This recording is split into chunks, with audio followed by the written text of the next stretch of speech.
Hello, welcome back. So, I am pretty much just going to get straight into the topic of this video because if you are watching this, it's exactly what you're here for. So, building muscle and losing fat at the same time. Is it possible? Yes, it is for certain types of people. So, what I'm going to do first is I'm going to basically sit and figure out and help you figure out if you're within the category of people that can build muscle and lose fat at the same time. The most common thing that I find when people come to work with me is that's what obviously everybody wants to do. And what the case is that if you're someone who is a beginner, and a beginner isn't just classified as someone who's never touched a weight in their life, I would class a beginner from a physiological standpoint as someone who's also been going to the gym for quite a while but hasn't really trained that hard. We'll get into that in a little bit. And also hasn't been consistent. If you haven't done those two things consistently, which most of you that are watching this probably haven't, then you are in the category of people that can build muscle and lose fat. And the reason for that is that your body's very sensitive to hypertrophy, which is a fancy word for muscle growth. So it's a very good position to be in because especially if you come from a bigger body, you've obviously got more energy through your fat cells to expend, which means that you are going to be able to build a little bit more muscle. Now, you can't turn fat into muscle, despite what a lot of people will tell you. That's just not physically possible. Most of your fat as it leaves your body will leave through carbon dioxide. It will be converted into carbon dioxide, or it will be oxidized by the body, and then you will breathe it out. Essentially, that's how most of the fat leaves your body. Now, we can't turn muscle into fat. Your body just you can't turn fat into muscle. Your body just physically can't do that. The reason why people think that a lot of bigger people can build a lot more muscle because of the size, it's not because they're turning the fat into muscle. It's generally just because they've come from a physically bigger body. But there's also a lot of people who lose a lot of weight and end up not looking very big at all. Like they get very, very slim. So it's a bit of an old wives' tale, and it's not the case. So if you are somebody, like I said, that's watching this, you're probably someone who's in the category of either A, being pretty brand new to the whole thing, or two, you've gone on and off inconsistently, not really trained with a program, not really trained or ate with any sort of consistency. And if you're watching this, because most of my clients are in that category, then you will find that you can build muscle and lose fat at the same time. Simple as that. So obviously the other two are, if someone's coming back from injury and they've had muscle before in the past, or if you're assisted, but I don't really work with people who take steroids, so it's not really, necessary to the video. So they're kind of the three categories. Now, I'll quickly give you the most basic plan that you can have to build muscle and lose fat. That's exactly what we're going to go through here today. I'll take you through the training side of stuff first. So, you need to be in the gym, in my opinion, 3 to 5 days a week. You don't really need to be in there for 5, if I'm being honest with you. 4 is a really good amount of times, to be in the gym per week. 3 is also completely fine. If you've got time to do 4, I would always recommend doing 4, but a minimum of 3 times. If you're only in there twice per week, you're probably not going to get the best amount of results as you possibly could.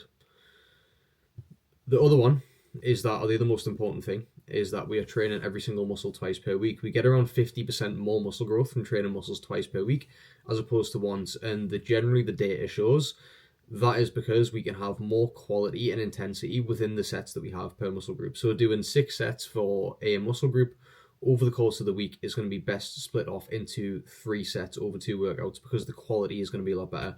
If you get to a 4th, 5th, and 6th set of an exercise in one workout, you're going to be very fatigued and you're not going to produce as much force or get as much motor unit recruitment, which is the most important thing for muscle growth and mechanical tension. So we split those 6 sets over 2 workouts and you'll get much more muscle growth. Around 50% is what the studies currently show. So the most important thing outside of this, and I cannot stress this enough, is training intensity. Now, the most important thing, I'm going to say that another 2 or 3 times because if you don't do that, it doesn't matter how many times you train per week, it doesn't matter how many times you're in the gym, it doesn't matter how many sets you do, you will not grow as efficiently as you possibly could if you're not going to be training hard enough. Now, I'm going to overlay a video here, if I haven't already been putting some training clips over the top here. What you'll notice is at the beginning of the set, the lifting phase of the movement, the concentric, the shortening of the muscle, me pulling the weight towards me there, is pretty quick on the way up. Now, as the set progresses, you'll notice that those reps get slower and slower, and that's involuntary. I'm trying my hardest to pull the weight up and it's not budging, and that is because my muscles are fucked, right? They're not producing as much force as they were, and that's because I'm training close to failure. So when your reps start to slow down involuntarily, that is when you know you're training close to failure. If you don't take your sets that far, you're not training close to failure. You're not training hard enough, and it's as simple as that. If you're someone who's been going to the gym 4 to 5 days a week, even consistently, and you haven't seen any muscle growth progress, and you don't do this, this is the one thing that will change that for you. If you're not seeing the progress that you want, this is probably the one thing that's missing.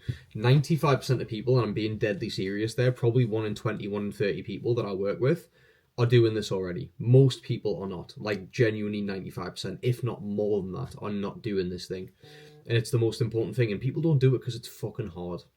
It's a tough thing to do. And I generally find that when somebody comes to work with me, it's the biggest, sort of first initial barrier that they have.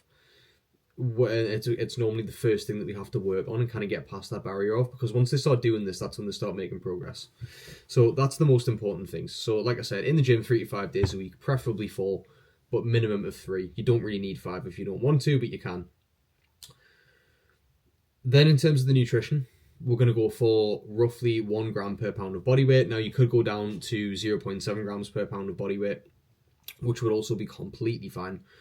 We need to make sure that we're having a minimum of 0.7. Now, again, we don't really need to go over 1 gram per pound. The only reason why people do that is because they think that it has more benefit. It does not. Once you get past a certain point, your body will not utilize that protein any better than it already was. I'm not saying it won't absorb it and utilize it, because it will. You're not going to piss it out like a lot of people think, but you're not going to utilize it towards muscle building like you think you will. So really important that we don't overdo it. But the reason why a lot of people give higher protein is because it's more satiating. It's harder for your body to break down, and in a fat loss phase, it will stop you from being quite as hungry. You'll also technically burn more calories due to the thermogenic effect of food, but you probably don't have to worry too much about that. Then you want to go for, I would normally say, you want to go for around a gram per kilo of body weight for fats. Now, if you're someone who's, in a sort of heavier body, let's say like over 100 kilos, you can probably get away with sort of, 0.6 to probably 0.7 grams per kilo of body weight for fats.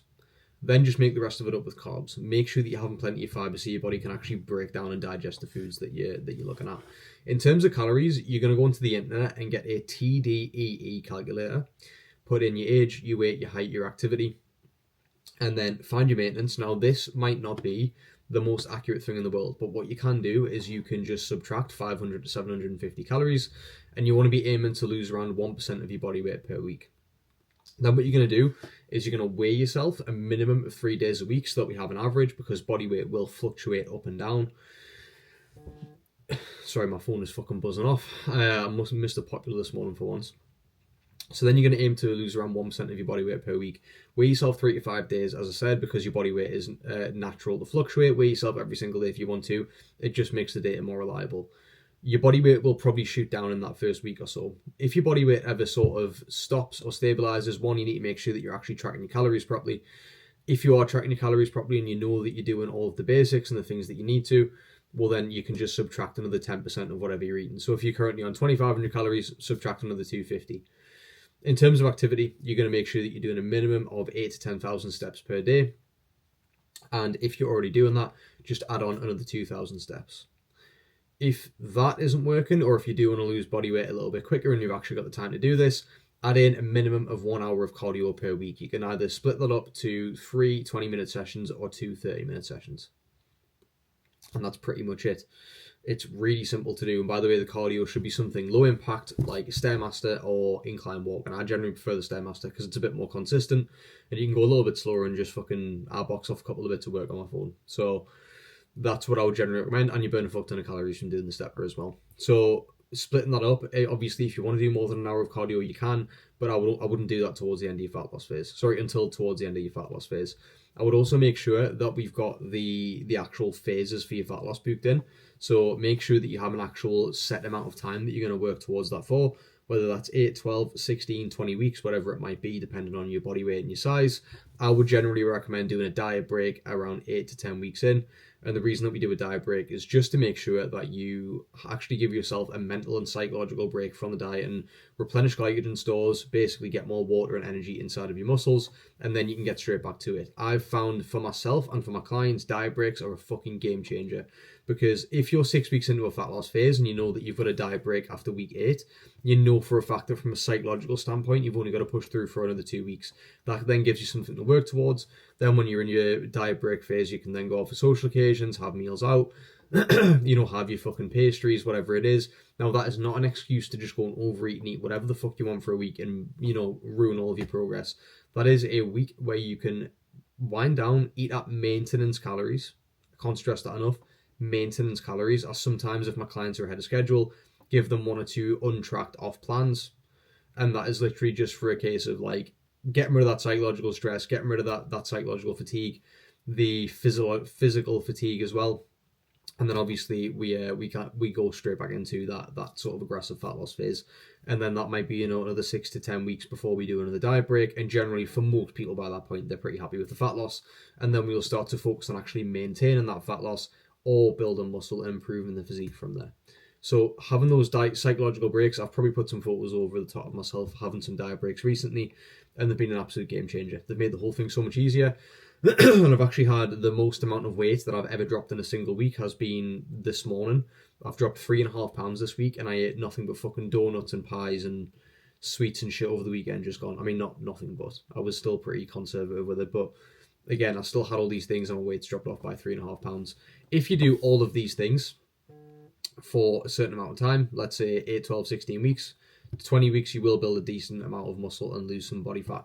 Now, building muscle, serious muscle, takes a long fucking time. I'm not going to sit here and lie with you. That is the biggest teacher of delayed gratification. You have to show up every single day, every single week, consistent with your protein, consistent with your training, consistent with your sleep. Building muscle takes a long fucking time. So don't think that you're just going to get like super big like a bodybuilder after one fat loss phase. Realistically, to build serious muscle, you need to spend time at least maintenance, but preferably in a surplus. And this is exactly why we normally bring body fat down before I do any sort of muscle building phase with my clients. Building muscle takes fucking years. I was in a surplus for nearly 2 years by the time I'd started my photo shoot prep. And I built some really serious muscle on that time. I'm still not the biggest, but compared to what I was, I built a lot of muscle. It takes time, guys. So give it time, give it patience, work hard, be consistent, and body fat will come off like that. If you work really hard, building muscle will take time, but you will still be able to do both at the same time. So anyone's got any questions at all, you know exactly where my Instagram page is. I'll link it in the bio. Get yourself over there and ask me any questions if you need to. I'll catch you in a little bit.